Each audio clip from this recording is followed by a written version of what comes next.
Am pierdut peste 6.000 de euro și un an de muncă cu 3 dezvoltatori nepotriviți și o agenție care insista să promovăm reducerea săptămânii. O lecție pe care fiecare antreprenor trebuie să o audă. La început, credeam că un site care arată demențial vinde singur, dar am învățat că totul începe cu o singură întrebare. Ce vreau să facă clientul atunci când intră pe site? Dacă e un client care știe deja brandul, vrea să cumpere rapid, are nevoie de butonul mare de adaugă în coș, cât mai vizibil și cât mai puțină fricțiune.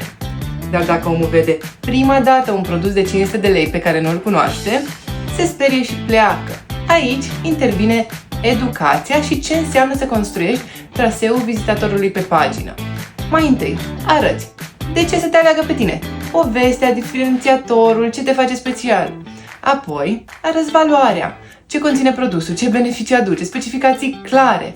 Adaugi și social proof, testimoniale, poze, clienți fericiți, creezi dorința și abia la final vii cu prețul și oferta. Astfel, omul are deja un context, înțelege ce primește și prețul devine justificat. De data asta, nu m-am dus la un dezvoltator cu vreau un site care să arate bine.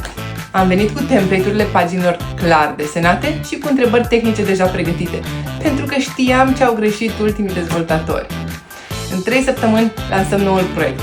Urmăriți-mă ca să vedeți cum o să arate și ce schimbă pentru business-ul meu.